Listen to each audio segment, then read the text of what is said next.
CHGO White Sox post-game show, coming to you live from Studio A of our CHGO offices here in the West Loop of Chicago. I'm your host, Sean Anderson. Alongside me, the full CHGO White Sox crew. That is Vinnie Duber, our CHGO White Sox beat writer. You can read his work at allchgo.com. The man in the middle is Herb Lawrence. Hello. You can follow him at Ecknerwall23. He's our CHGO White Sox community leader. History!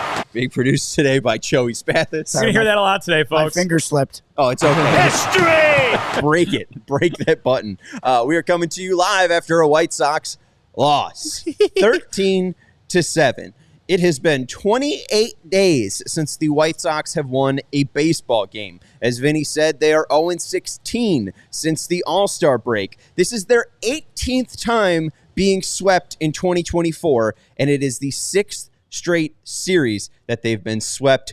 20 straight losses, their last win coming on July 10th, the first game of the doubleheader on that day. Michael Kopech was still a White Sox. Threw an immaculate inning that day. Might have been the last time Luis Robert Jr. hit a home run. Joe Biden was still going to be running for the presidential election. They are now, The Olympics hadn't started yet. The Olympics hadn't started yet. Lollapalooza was still a month away, and here we are with it being over. 7th team in Major League Baseball history since 1901 to have a 20-plus game losing streak. You have the 1906 Boston Americans, who lost 20 games, the 1916 Philadelphia Athletics, who lost 20 games, the 1943 Philadelphia Athletics, who lost 20 games, the 1961 Philadelphia Phillies, who are the record holder for longest MLB losing streak at 23 games, the 69 Expos lost 20 games, the 1988 Baltimore Orioles lost 21 games, and the 2024 Chicago White Sox are currently on a 20-game losing streak. And again, my favorite part about all of that, looking at all those teams, you got Gary and Larry Sheets being on the last two. Gavin. Okay, yeah. I said Gary. It's a good mix. You lose 20 in a row, you don't need to have your name be right. You got Ken Griffey and senior and junior, being the first ever father-son to hit back-to-back homers, and you have Larry and Gavin being the first father-son to be on a 20-loss team. What do we make of this free fall? To add on to your thing, we had Bob Newhart at the beginning of this. Jesus, and then the White Sox killed him. What do I think about this? It's just sad, and now it's kind of fun. I'm cheering for them to have 3 more losses in Oakland, and I see people, oh, man, and Steve Stone saying during the broadcast, well, we should break the streak in Oakland. Why? Tomorrow, theoretically, it's going to be a rookie pitcher with either Jonathan Cannon, who's scheduled to pitch either Monday or Tuesday, or them bringing up Kai Busch, and then the other one going the next day, and then Davis Martin, who's coming off of Tommy John. So we can't hit. And then we got two rookie pitchers and a guy coming off of Tommy John going against the Oakland Athletics. And as Vinnie pointed out when we're off the air, they can hit. Rick Rooker can hit his ass off. And if you're a White Sox fan, in the history of them going out to Oakland and playing there, no, sir. It's never good, no matter what Oakland is. What did you just mention about the A's? Where are they staying in those standings above the White Sox? The A's are 20 games clear of the White Sox. If you remember the beginning of this year when we're like, man, the A's are going to suck. We're probably going to suck, but we're not the A's. They're 20 games better than the White Sox. And they have scored 108 more runs than the White Sox this year. That is that team that the White Sox are going to play. And if you think they're going to get dubs there, good luck to you, man. Yeah, you ask what to make of this, and Herb, you say from a fan standpoint it's fun. I don't know if it's fun, but it is getting to be comical, right? It's getting to be ridiculous. Sean, you used the word free fall. I think this is after the free fall ends and the boulder lands on Wile E. Coyote to add some insult to injury. 20 games in a row. It's something you can't even make up. As I was telling these guys, this is the first time a Major League, going by the graphic you just showed there, first time a Major League Baseball team has lost 20 games in a row since I've been alive. That's something right there. Yes, it is. 1988 to now is kind of a long time, and the White Sox have managed to do it. I mean, listen, they have before they even lost Game 2 of that doubleheader to the Twins. This was going to be the worst season in White Sox history. This is kind of something that just amplifies that so much, and I think that's why we, as we're going to talk about Pedro's job status and why that is such a hot button issue right now.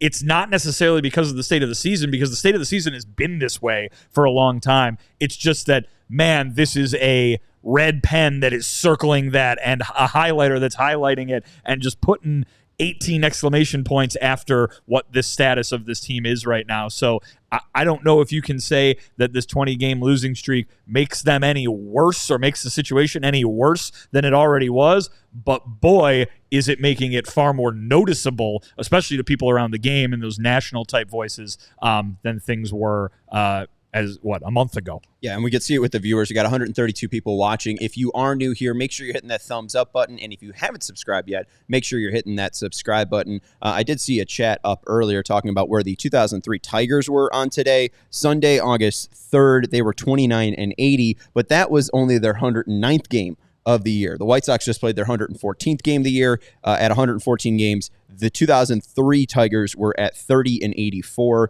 The White Sox currently stand at 27-87.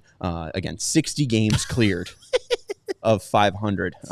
Just absolutely disgusting. And if we haven't mentioned it clear enough, MLB record is 23 straight. So if the White Sox lose all three in Oakland, they will tie the MLB record. And weirdly enough, on August 9th, we have an MLB takeover of Guaranteed Rate Field, their first game back from this road trip. And if they're going to lose 24 straight, it will be to the Chicago Cubs on August 9th. And we do have a takeover. There are tickets still available. So head over to allchgo.com/events if you want to get your ticket, because if that is going to be a historic game where the Cubs and Sox will be taking on each other, you probably don't want to miss out on that. Yeah, either way, it's going to be a great game. And a game that you want to be in attendance in for either the White Sox break the streak versus their hated rival, the Cubs, or the Cubs do to the White Sox and fit the dagger into the White Sox heart and give them the record for most losses in the history of baseball consecutively. And to add on to this too, it's not just about the losing streaks like you were talking about. It's not just about the 20-game losing streak, Vinny, or the 14-game losing streak, or being one of several teams, I think only 7 teams, to have 2 14-plus game losing streaks. It's not even about the 3-22 start to the season, because if you take out every single one of those, if you take out the 20-game losing streak, the 14-game losing streak, and the 3-22 start, the White Sox are still 7 games under 500. That's a 3-66 record, and if you take that out, there's still how many games under? 7. 7? Yeah. Oh, boy. Is that fun? That's 53. I can't imagine it's fun for anybody wearing a White Sox uniform. Taking out 53 losses right there, or I think. Or no, at 66. Least 53 of a difference, I guess. Or I don't even know how. I guess I don't know how math works. I don't know. I maybe it's just false advertisement there. But anyways, hit the thumbs up button. We talked a little bit about the idea of Pedro Grifol and his job status. We saw from Bob Nightingale 2 reports that we will be talking about. The fact that Pedro met with Chris Getz and Jerry Reinsdorf on Wednesday after their last home loss. We'll also be talking about Garrett Crochet and Bob Nightingale saying that he'll definitely be traded. But just my final thoughts on the 20-game losing streak. You talk about them going to Oakland. It's been a difficult place for them. I just feel as a White Sox fan, it's kind of too much of a payoff. It is the sensical conclusion to this. The worst team in baseball would have the worst losing streak. And I think a lot of people have framed this as, oh, Jerry Reinsdorf would be so embarrassed, even though he said last year when he fired Rick and Kenny, like 2023 was the worst season of baseball. I doubt a 24th straight win is going to make it that worse. It has to be 2024 is the worst season of baseball Jerry Reinsdorf's ever seen. I just feel like that's a little bit too much of a cherry on top. I feel like that's a reward. I feel like that is too much of a good thing for the Chicago White Sox and their fans. I feel like it's going to get to 22 and it's going to stop. And I feel like it's going to be like a 14-0 blowout, so that the one game that they show up in the past month is the one to avoid history. Joey, you want to play the history bump for me? Yeah. Right, cool. History! If they get to 22, they would set or tie the American League record, the one that Vinny talked about earlier, the Baltimore Orioles. So they'll still have some thing. Some history. So just lose tomorrow and then get the 21st and then win on Tuesday. And then Jerry would be like, oh, man, I'm not the worst loser of all time. Yeah, I think I kind of agree with you. Like, being the worst loser is kind of a badge of honor. I'm rooting for them to be the worst loser of all time, both consecutive losses and overall losses in the season. So this has been going great. Since I knew at the beginning of the year that this season wasn't going to be anything, I was like, hey, if we're going to do this, let's do it right. I mean, maybe that's part of the thing, too. I mean, if you're going to do it right, you can just go back to when Jerry Reinsdorf last spoke, and you can kind of see them not doing it right, where he says Chris will be able to skip all of the stuff that an outside hire would be able to. And here we are, Yes. I mean, how worse would it be with an outside hire? If David Stearns was given the keys to this car, would he crash it just immediately on day one? I mean, I think that's actually an interesting question, because I think the answer might be yes. I mean, at least, not out of error, but out of the situation that they were in.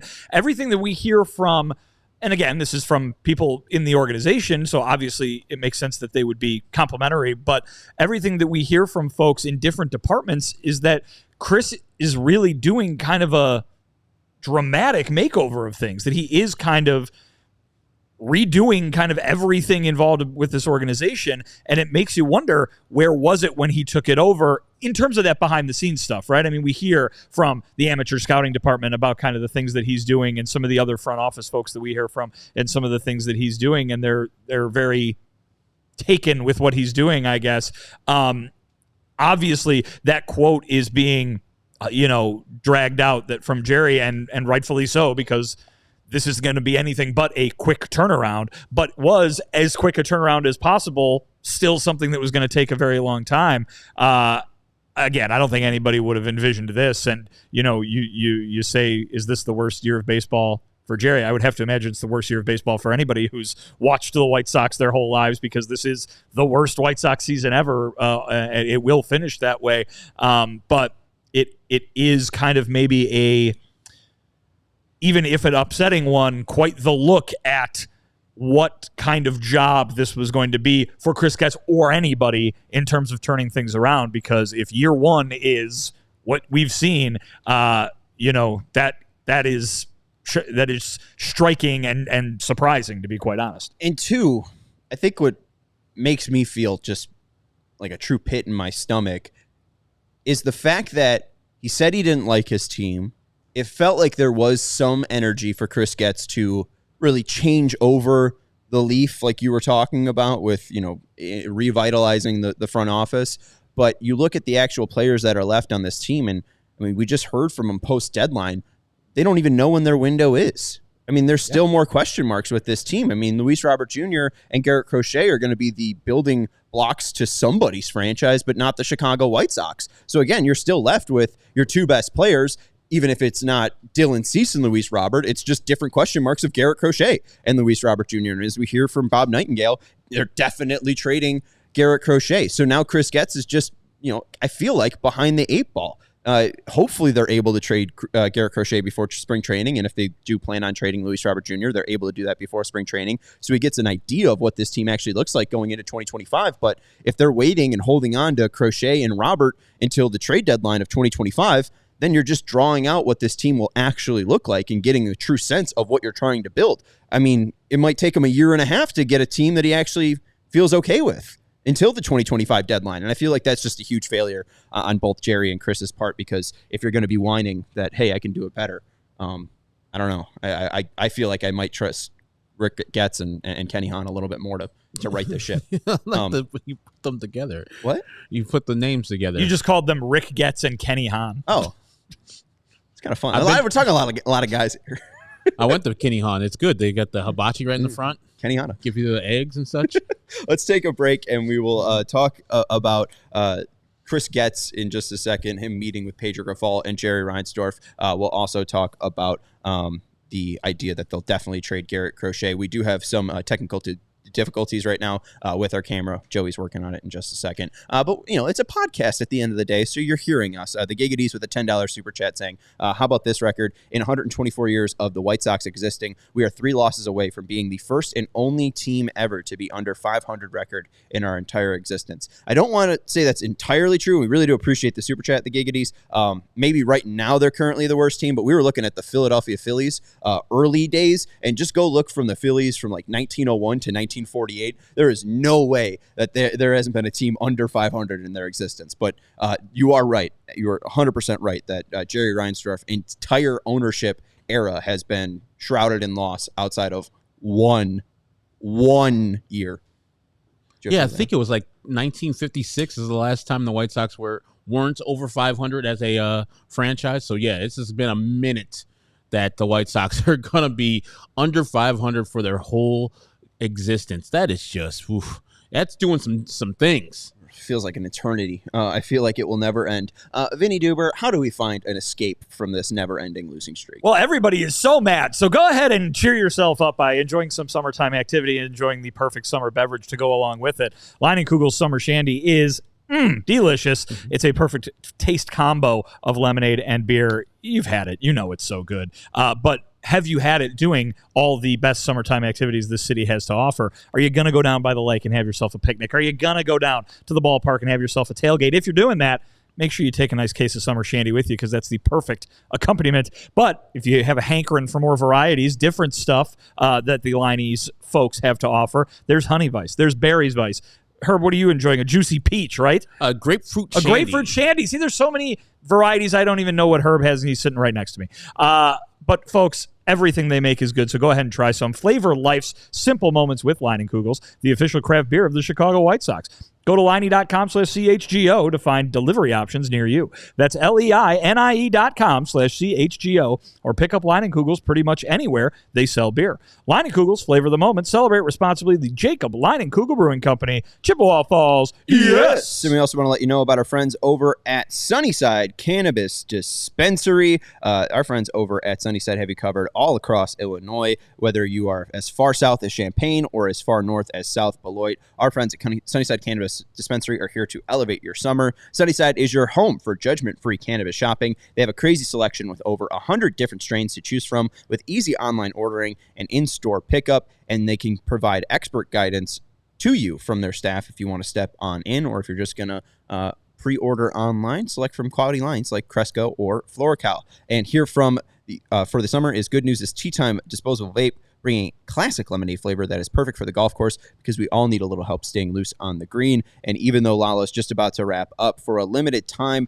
there is the Free Spirit Vapes and Cart from Good News with a lush mango flavor. These vapes are perfect for tapping into your flower power. So head over to sunnyside.shop for bright buys every day. And most importantly, use the promo code HICHGO at checkout to qualify for 50% off your first 3 online purchases. That's code HICHGO at checkout to qualify at sunnyside.shop. Use code HICHGO for 50% off your first 3 online purchases. Sunnyside Cannabis Dispensary, bright buys every day, only for 21 plus or Illinois medical card holders. And I understand the outcry in the comments of somebody just saying you got to stop sending or giving Jerry your money. You got to stop going to games. Like, that's the way that you're going to send a message to Jerry Reinsdorf.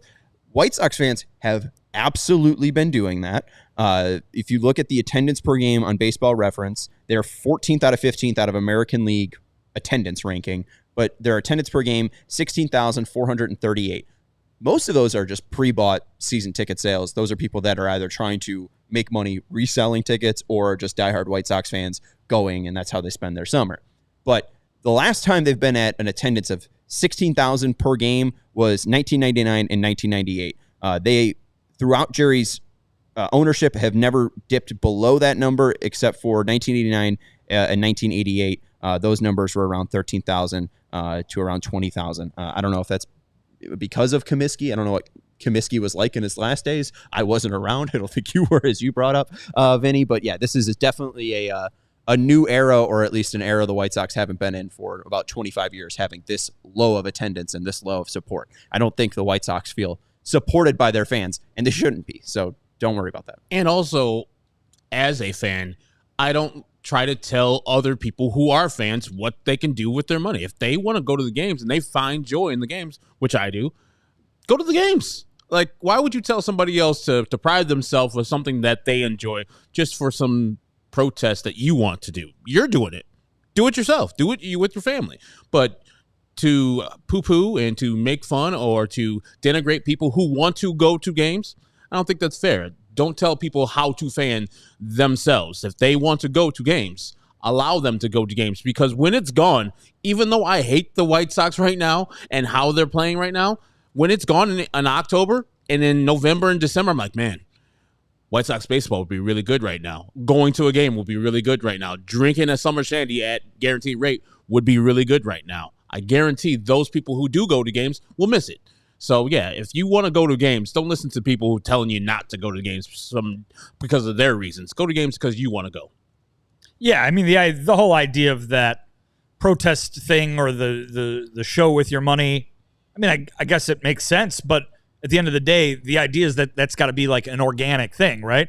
You do it, and the idea is that so many people are sick of it that it builds and builds and builds and actually makes a difference in the bottom line. But trying to organize that for people, listen, I talk about it all the time. People like going to baseball games. Yes. They should go to a baseball game if they want to. I think it's also naturally happening. I mean, you look at the numbers, at least post-pandemic, and obviously, you can't really take in 2021 to full account because a lot of people just wanted to be back outside. But 19,000 per game. Then 2022, after they win the AL Central, 24,000. Then 2023, a little bit of a dip, but it's still well over 20,000. And now you're at 16,000. I mean, it's being reflected. Yeah. Oh, yeah. Right. It's a natural fall off. And I mean, what people are going to be buying season tickets outside of the clinically insane in 2025? And I mean clinically insane with a lot of love. I mean, there's going to be some hopefully fun things at the ballpark with the 125-year anniversary for the Sox. There, would be reasons for a diehard White Sox fan to go, but casually, there is nobody going to Chicago White Sox games, and that number of 16,000 will likely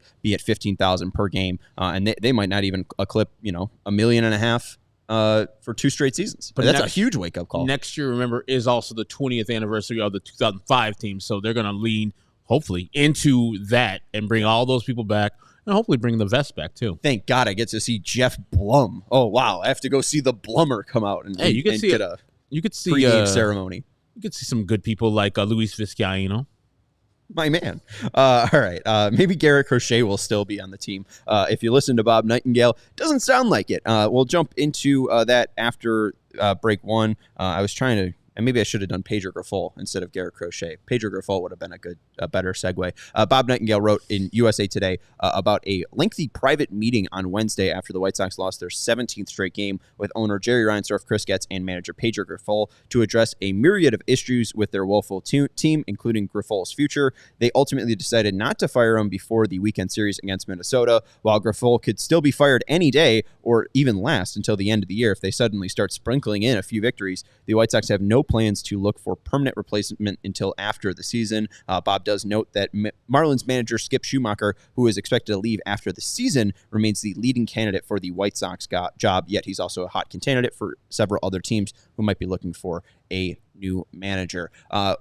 First of all, if the White Sox win tomorrow, that's going to save Pedro Grifol's job. I mean, if they win tomorrow and then start a 14-game losing streak, I mean, it does seem a little delusional from both Bob and this report to say, if he wins, I don't know what he said there that was definitive. Nothing. If you're just going to say what he said, why print things out? Why have things on the USA Today final that you have? Oh, look at it. Sean again.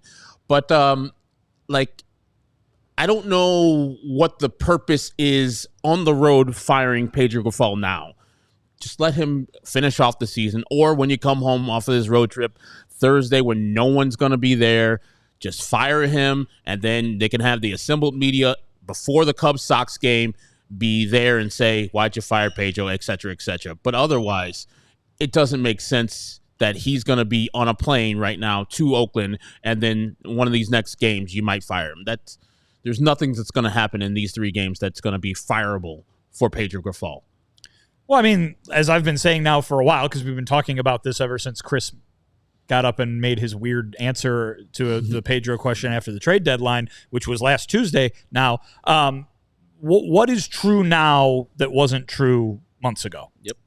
And so the timing of this is very clearly, or would be, I should say, very clearly reflective of the last 20 games, right? And so as we've been talking about during this whole show and during shows previously, the last 20 games are not what has made the White Sox season as bad as it is and has been, right? This was months of losing and poor baseball and on pace for the most losses in the history of baseball. I mean, they hit the All-Star break to be on pace for 117 losses. And while their pace is now greater, or a greater number of losses, 117 losses would have been pretty bad too. Mm-hmm. And so the idea that all of a sudden the White Sox would benefit from Pedro leaving the manager's job versus him leaving it in May or June or July, I don't get it. And so to me, it looks like more of we lost 20 games in a row and you just can't do that. You know, had you lost 14 in a row twice, great, but you're fine. But the idea that this one stretch is so bad that it changes the whole situation. No, this team has been bad all year long. To get rid of the manager at this point, tell me what the benefit is other than all these folks in the comments get to go, yay, the manager that I didn't like is gone. Well, the manager that you don't like has a very good chance of being gone at the end of the season anyway, and it's probably not going to affect their win-loss record too much whether he goes now or then.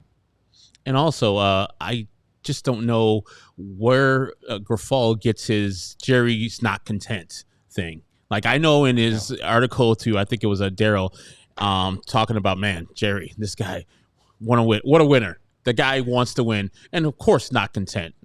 As Vinnie said, like, if you lose only 14-game losing streaks, are you just like, oh, I'm fine? But the man is, the mere existence of Pedro Grifol on the White Sox bench tells me that Jerry is content as hell. He's very happy. He's like, no, everything's fine. Nothing's bad. We're running into one of the, 6 teams or 7 teams in the history of the game that's lost 20 in a row in the 124 years of our franchise. Ridiculous. I'm happy as hell. Everything is great. What Pedro said about that Bob Nightingale report today in Minnesota, and again, this is from Daryl. I know in my heart what his intentions are. Speaking of Reinsdorf, I know what he wants to see this organization do, and those are my feelings. Take it how you want to take it. I've had enough conversations with the man that I know what he's looking for, and I know what's in his heart, and he wants for this organization and the fans for Chicago. And it's our responsibility to give it to him, and if we don't, well, he's got to make decisions. That's just the way that it is. Basically, how I read that is, yeah, I'm fired. I take that as Jerry Reinsdorf's going to make decisions, and I just don't think that, again, logistically, it makes any sense to get rid of him. They're going to lose a lot of baseball games. They already have. I mean, again, they don't fire the captain of the sinking ship to, all right, you're relieved of your duties. No, and then the ship suddenly floats again. No, you're just going to the bottom, regardless. I mean, at the end of the day, there's no reason to keep him around. There's also no reason to get rid of him. I mean, it's not like, yes, Brooks Baldwin's been hitting a little bit better, but the removal of Pedro Grifol is not going to turn Nick Senzel into the first-round prospect everyone thought that he was. They are a horrendous baseball team, and they're a horrendous baseball team coaching-wise. They're a horrendous baseball team player-wise. They're a horrendous baseball team when it comes to the front office. The ownership, when you look at the scouting department that Chris Getz is trying to make better, it's at a pretty horrendous spot, one of the worst in baseball. There is so many things that the White Sox need to clean up. I think we need to hit another break right now, but there is some things that we do want to hit up on along with Chris Getz being bad from this Bob Nightingale article. What's up? Do you think people think that, you ever seen that Flex Seal commercial? Yeah, where where everything's just flooding and there's a little hole in the... Phil Swift? I don't know his name. And it's Phil Swift. And then you punch the Flex Seal on the thing, and then it stops flooding. That's what people think, that when firing Pedro, everything's going to be all right. We're good. Stop the bleeding. Stop the water from going. Should we do that? Maybe during the off season, we take a canoe that's the bottom of it is just the screen door. The screen door in the bottom of the boat. If that is real, that's amazing. I mean, we should try it. We got a lot of time on our hands. And we got a big body of water right over there. I just watched Jeffrey Bayer's history of the Chicago River. R.I.P. Chicago White Sox station. We're going to die if we get do that. That's not real, man. It can't be real. It's not real. You can't I'll try spray it out. something on a screen door and then use it as a boat. I'll try it out. Rest in peace, Sean. As a very skilled boater, I can't wait. I don't want to go to your funeral, Sean. My Don't canoe do it. out.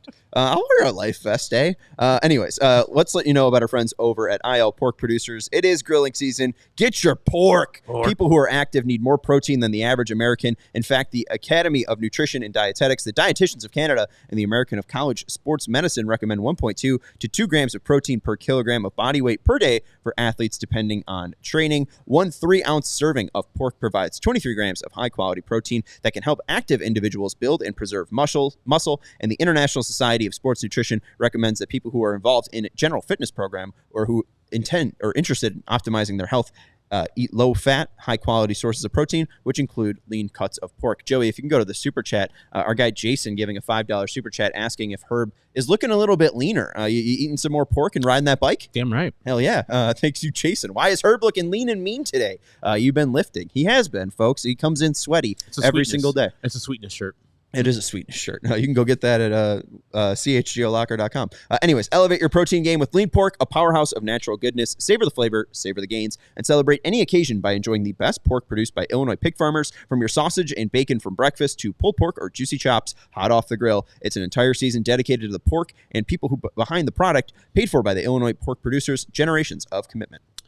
Here on CHGO, we have podcasts and live shows for every team every day. Even last night, I think we had a wrestling watch along with Big Dave and the folks from the CHGO Blackhawks crew watching the wrestling tournament going on. I'm so old. The wrestling tournament.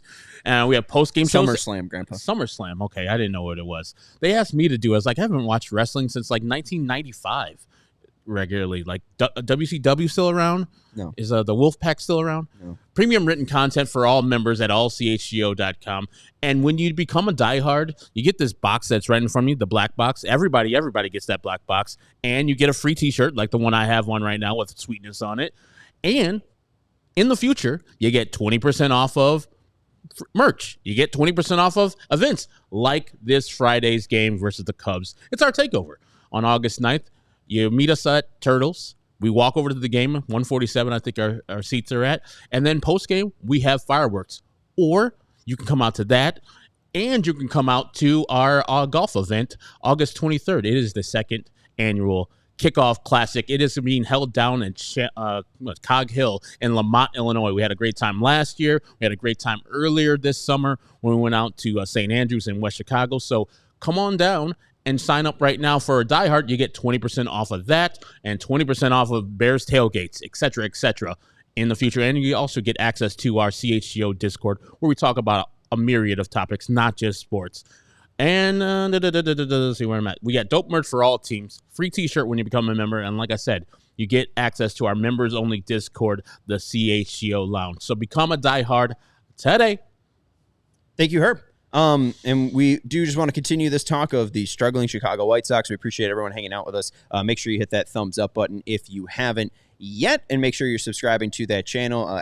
Axminster is wondering if he can have a purple fedora full of pork.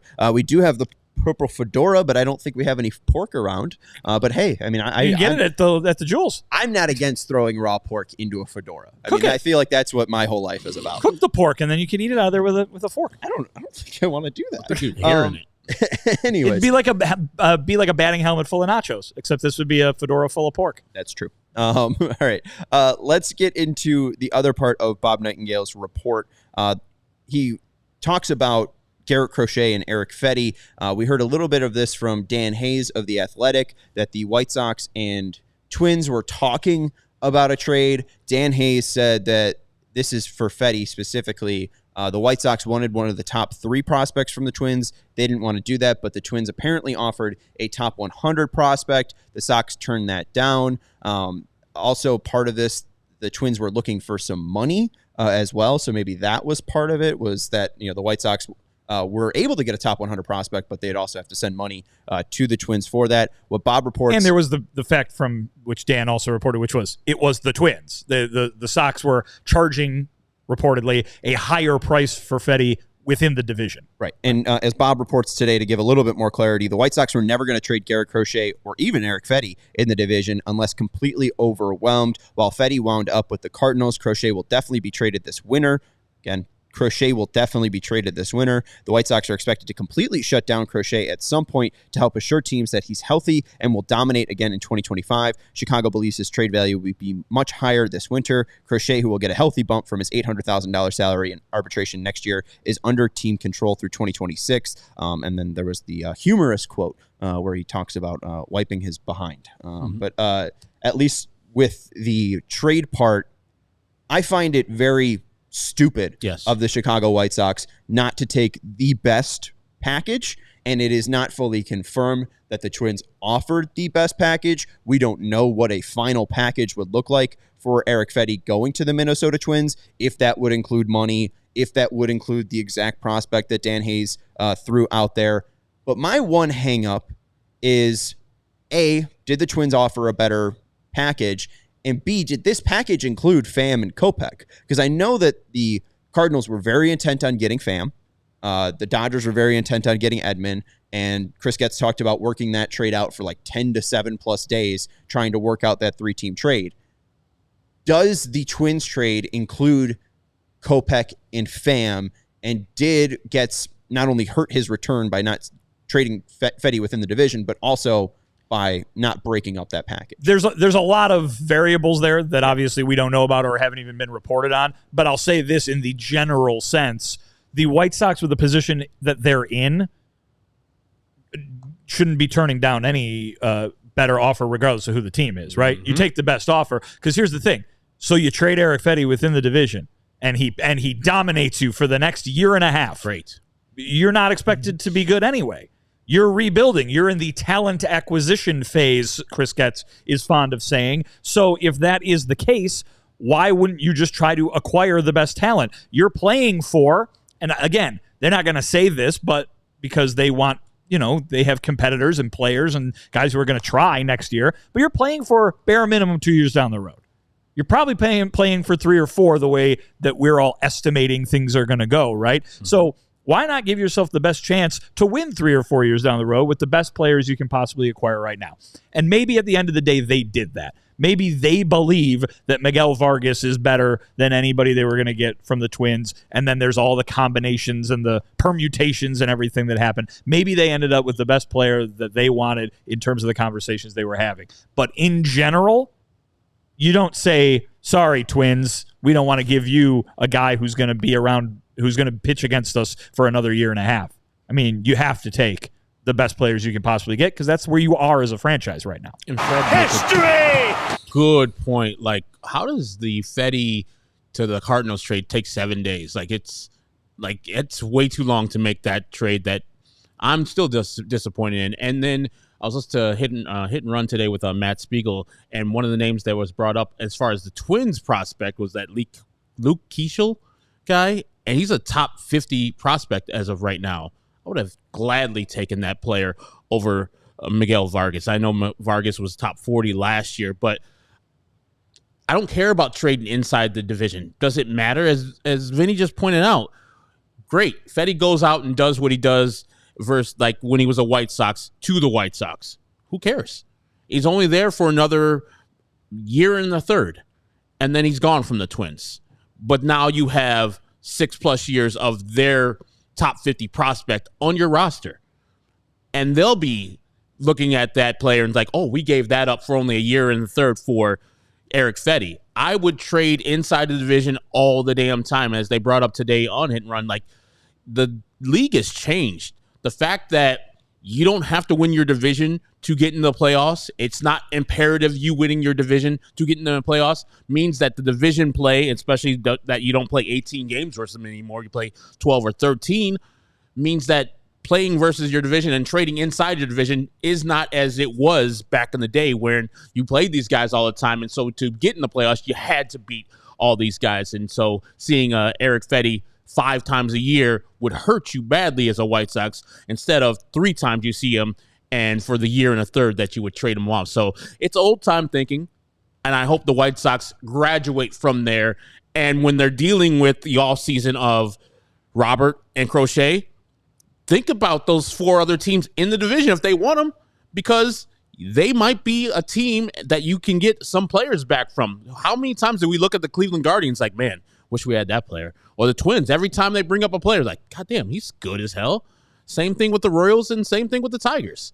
A little less on the Tigers. But deal with don't just limit yourself to 25 teams. Deal with the whole league. Well, and especially with where they are right now. That's the thing. Is like, even if they traded Garrett Crochet to the Cleveland Guardians and he was going to be there for the next 2 years, does it matter that Garrett Crochet is dominating your team in 2026? No.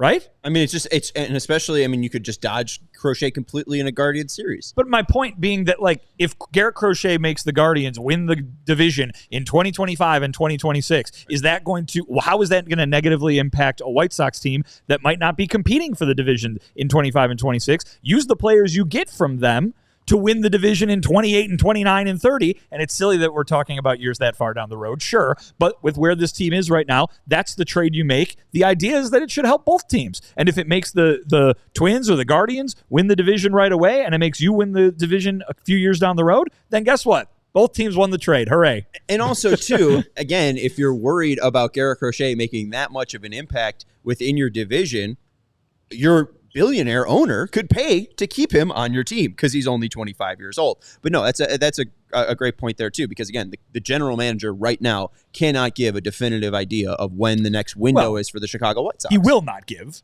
a definitive window. Do you think but he knows it? I'm sure he has a hopeful date in mind, but the idea is that we can't even estimate it, right? Like when Rick Hahn made those trades to kickstart the last rebuild, you could look at those players and say, when will those players be there? That's when this window is going to go. Even though, go back and look. Rick Hahn wasn't saying, all right, everybody buckle up because in exactly 4 years from now, you're going to be so happy with this team's window opening. They don't give the exact timeline because things can change, and that makes sense. Prospects don't pan out. Guys get hurt. There are sometimes surprise ascensions, right? A group of players who you might not expect to contend for something, maybe put a season together, and all of a sudden it rushes things along.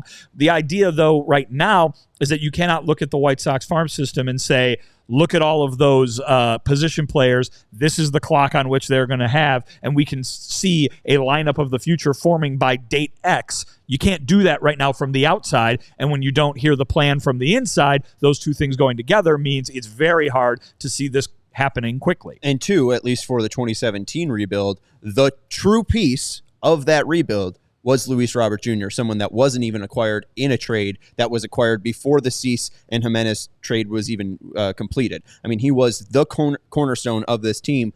I don't think we can currently look at the White Sox prospect ranking, and even though I'm excited for George Wolkow because he's from Downers Grove, I don't think he's the Luis Robert Jr. type, you know? Well, Colson Montgomery would be that guy. Well, yeah, but I mean, like, I feel like if they had more of a solid idea that Colson would be that type of player, it might be a little bit easier to say, like, you know, that's when our window is. I mean, we've been kind of questioning when Colson will even come up for the White Sox. So, I mean, does their window start when Colson comes up? I mean, so, you know, their window starts in, June of 2025? Like, that seems a little bit too early. I don't know. And up there's Anthony with a comment. It's like, we need to stop acting like Crochet is prime Randy Johnson. Remember, he's injury prone and has so far only one good year. Go 1-to-1. Go apples to apples. Randy Johnson's first year when he was 25 to Garrett Crochet's first year when he was 25. Now compare. Garrett Crochet, much better. So we're not acting like he's prime Johnson, but God damn it, he's damn good. Damn good.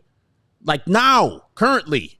So yes, you should be doing everything in your power to keep something like this, not to trade it away. And I understand why they are. I'm not ignorant to all the stuff that we've discussed for the whole year, but it is distasteful that a team that has money, plenty of it, is going to have a champion-ass pitcher go away from them just because they are otherwise, the other part of the teams is not good at all. But to your point about when Chris Getz is going to be having the window, like, think about if every single one of the White Sox hitting prospects hits. They're still short. Like Colson Montgomery, Kiro. You got your guy George Caro. We're gonna say that as clear as we can. Going into your man's lane. Oh, sorry, man. Caro, George Wilco. Like, if all those guys hit, you're still short. Well, if Vargas plays, he's still in second base. If does Robert count? He's gone. Okay, so then Wilco's in center. You got Ramos at third, Colson at short. Is Vaughn still here? Does he count? No, he's not a prospect. All right, well, you got Caro and Lee at catcher. I don't think there's any corner outfielders right now, but no. Hey, I mean, maybe Perez can play left or right, and then maybe Albertis can play first base. You make a fair point. Those guys are 19. Yeah. That's true. Yeah. And hey, maybe you didn't even mention Riku Nishida. He could be left. That man be 35 before he gets up here. I love you, Rico. Don't be watching and being sad at me. You're my son. Two blank names, comments that I want to get to. First off, again, what I was trying to say, Colson ain't a Luis Robert Jr. level prospect. Robert was a 5-tool prospect. Montgomery is more of a 3-tool prospect, which, again, that was the Cuban Mike Trout. I think you might get Indiana's Corey Seager. With Colson Montgomery, which doesn't sound like the Cuban Mike Trout. Is still a very good baseball player, but a little budgety. And then also a blank name saying Getz must think that Perez is equal to or better than Keishel. He must better be, at least with the Perez part. Albertis with the stress fracture, not playing with the White Sox currently, but Perez playing shortstop at Kannapolis, which I found interesting. So I think we've heard him be a second base, third baseman, but we have seen Perez, at least today, make a nice pick at shortstop and throw out a runner. So maybe he does think highly of Perez and thinks highly of his positional flexibility. All right.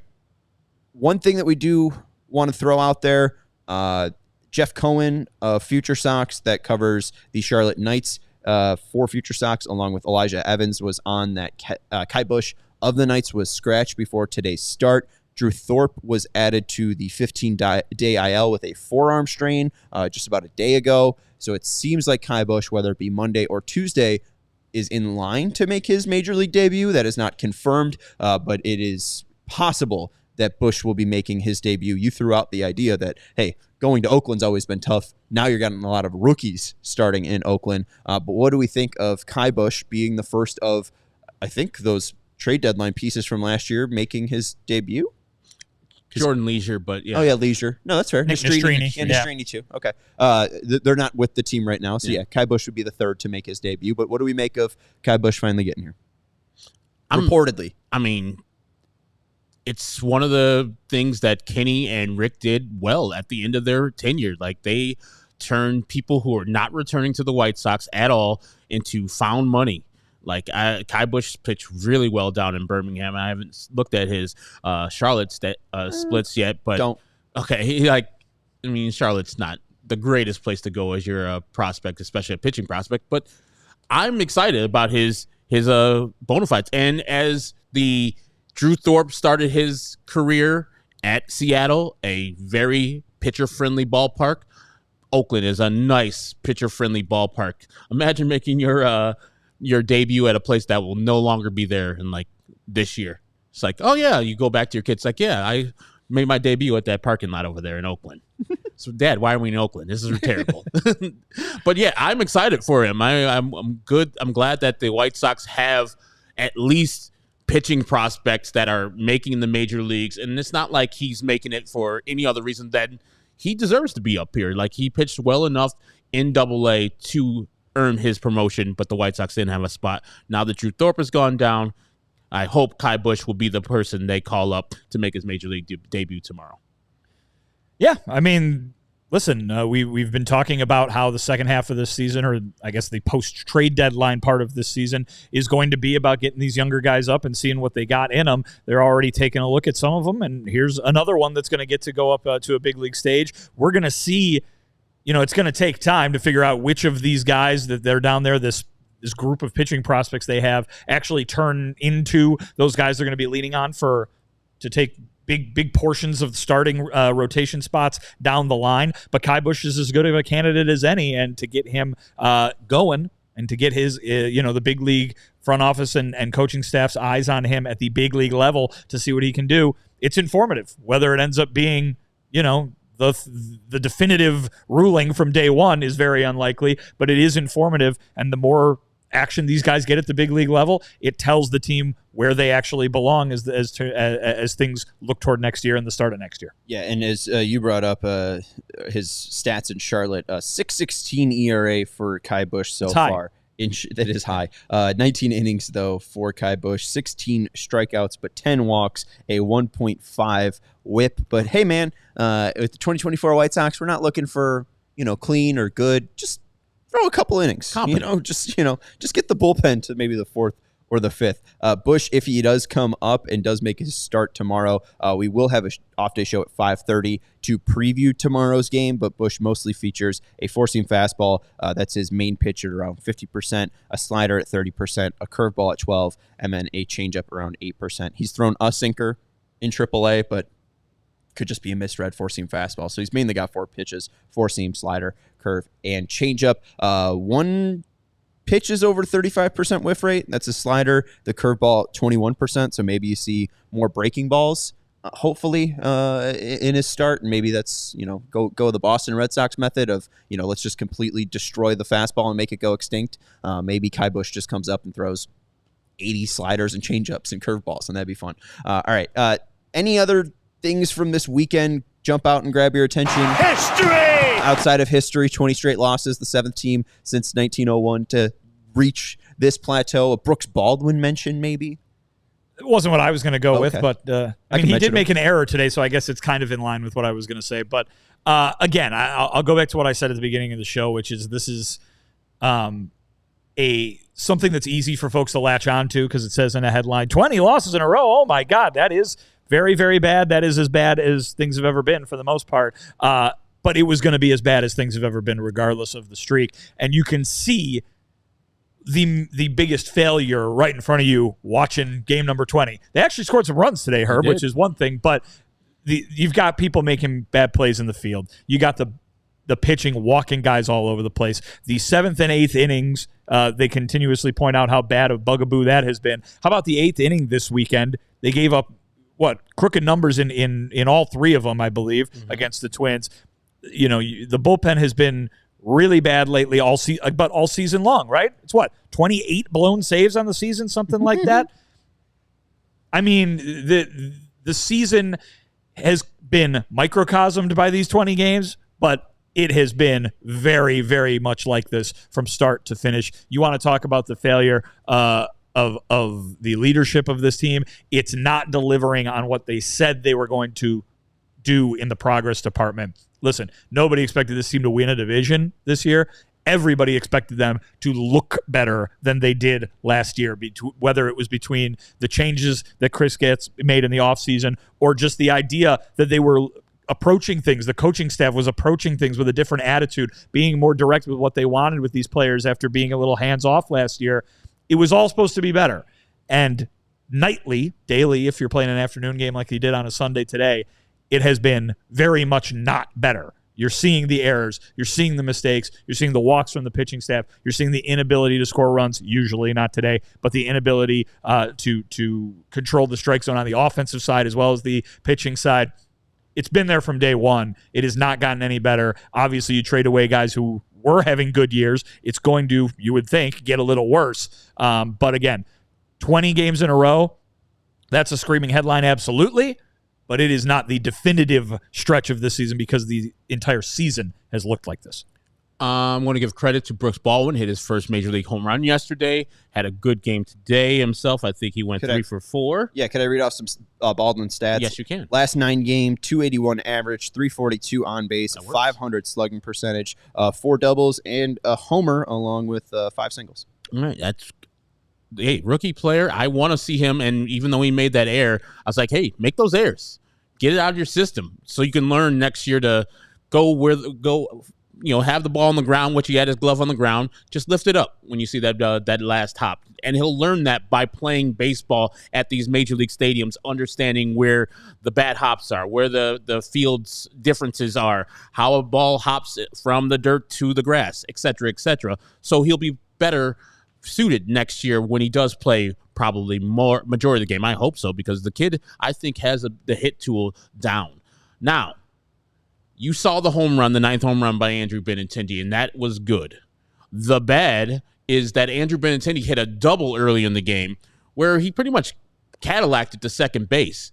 It could have been a triple, and he has pulled up to get us a double instead. And apparently Darren Jackson pointed this out on ESPN 1000, the Sox flagship radio station, that, hey, we're losing, but effort's got to be there still. You got to not pull up for a double. Instead, just go for the triple. Give the effort that is needed no matter what. You're making money. You're the highest paid player in White Sox history as for a contract. Get out there and do their job. And I've seen way too much of this from Andrew Benintendi specifically that I needed to be called out by the TV crew. I like the Darren's calling out and telling the people who are his audience what's really going on, not what they want the audience to hear. So if Andrew Benintendi wants to earn that money and wants to earn some respect, go out and give effort. And I don't care if this team's lost 20 in a row. The last thing you can control is your effort, and you better control it every time you go out there, because you're putting a major league uniform on with your last name on it. You think your family likes that effort? No. Give all your effort. Since 2023 and 2024, there have been 101 Major League Baseball players with at least 700 plate appearances. Only 4 of those 101 have a negative WAR. Brian De La Cruz of both the Marlins and Pirates? I don't know. Or he was traded. Yeah, he was deadline. Traded. Yeah. Joey Meneses of the Washington Nationals, and 2 Chicago White Sox, Andrew Vaughn at -0.2 and Andrew Benintendi at -2. So preach to the choir, Herb. History! He gets so much run, and it's insane, and it feels like, I mean, I guess DJ's talking about it, but the fans really like to talk about how bad Andrew Benintendi is, but it seems like that TV station does not. If you want to scroll up just real quick, Drake mentioned something that I think is a pretty good way to end this. Drake Foss saying, per ESPN, this is the first time a team has been 60 games under 500 this early in the season since the 1899 Cleveland Spiders. History! Thank you, Joey. Such a great team name. Good jump in. Such a great drop, too. I can't believe they didn't just go with it. It was so easy. And there's no spiders. I mean, there's no tarantulas. No. There's no. We got is Richmond, the college team. That's true. I feel like spiders is unused. And you got the 8 the 8 legs too. You could just have so many things there. I want to name a team in the Spiders now. What do you mean by the 8? Like you can have like different things off of, hey, we won 8 in a row. You can get the 8 wins on the 8 arms. That's going to do it for the CHGO White Sox post. You have the spider web. You could have a whole section. That's the spider web. That's Herb Lawrence in a spider web of his own thoughts. You can follow him at Ecknerwall23s or Bring CHGO No Doubt White in. Sox Sing that song. Good song. That's a good. That's probably better than the 8 legs thing. I like the Gwen Stefani mention. You could like a story. Follow Vinnie Duber at Vinnie Duber. He's our CHGO White Sox beat writer. I'm Sean Anderson. Follow me at Sean_W_Anderson. We'll be back tomorrow at 5:30 for an off-day show. I know it's technically not an off-day show, but we're not doing West Coast post-game shows. Thank you to Joey Spathis for producing today's show. We will do it on Wednesday, which could be the history show. Yes, game. we will do one for the day game. That one starts at 2:37, so we will be here on Wednesday if they do lose 23 straight games. We'll be here on Tuesday and Monday at 5:30 p.m. We'll talk to you then. Thank you for hanging out with us. Hit that like button. We'll talk to you later. Goodbye.